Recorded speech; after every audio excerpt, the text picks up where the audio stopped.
People वाली चुड़ैल।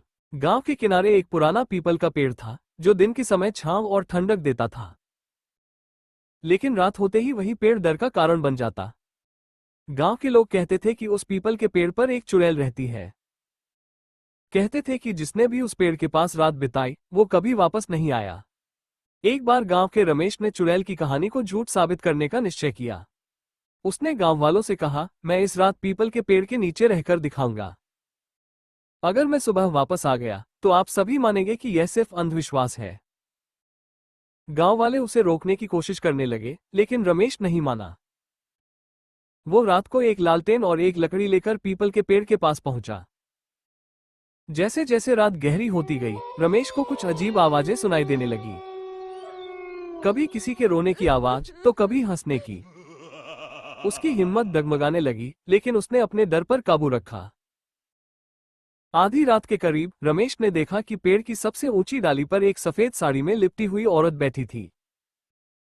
उसके लंबे बाल हवा में उड़ रहे थे और उसकी लाल चमकती आंखें रमेश की ओर देख रही थीं। रमेश के हाथ पांव ठंडे हो गए, लेकिन उसने हिम्मत नहीं हारी। उसने अपनी लकड़ी को जलाया और ऊंची आवाज में चिल्लाया, तू जो भी है, सामने आ। मैं तेरे से डरने वाला नहीं हूं। उस औरत ने डरावनी आवाज में कहा, ये पेड़ मेरा है। जो भी यहां आता है उसे मैं जिंदा नहीं छोड़ती। रमेश ने अपनी हिम्मत जुटाई और कहा, अगर ये तेरा पेड़ है तो मुझे साबित कर। अचानक वो औरत गायब हो गई। रमेश को समझ में आया कि यह सिर्फ लोगों के मन का डर था जिसे उन्होंने सच मान लिया था। अगली सुबह जब रमेश गांव लौटा तो गांव वाले उसे देखकर हैरान रह गए। उसने सबको सच बताया और कहा कि डर सिर्फ मन का भ्रम होता है। उस दिन के बाद गांव वालों ने पीपल के पेड़ से डरना छोड़ दिया। वे वहां बैठते, बातें करते और पीपल के नीचे मेले तक लगाते। उस चुड़ैल की कहानी धीरे धीरे सिर्फ एक किस्सा बनकर रह गई।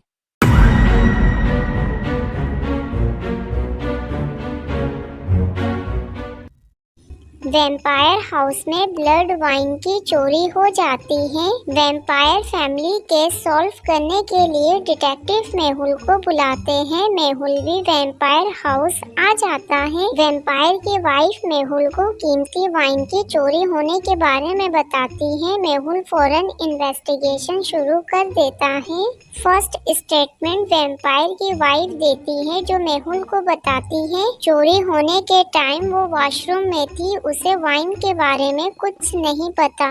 ब्रदर भी मेहुल को बताता है वो अपने कॉफिन में सो रहा था, उसे भी ब्लड वाइन की चोरी के बारे में कुछ नहीं पता।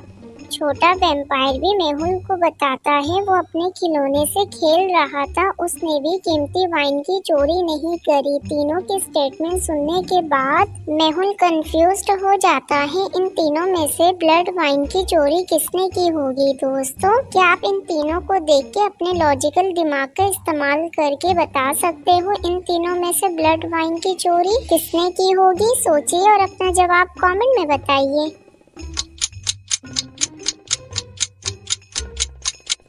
इन तीनों में से ब्लड वाइन की चोरी ब्रदर ने करी है। ब्रदर ने कहा था वो कॉफिन में सो रहा था, जबकि कॉफिन तो एक छोटे बच्चे की है, यानी वो झूठ कह रहा था। दोस्तों, क्या आपने भी ब्रदर के झूठ को पहचान लिया था? कमेंट में बताइएगा।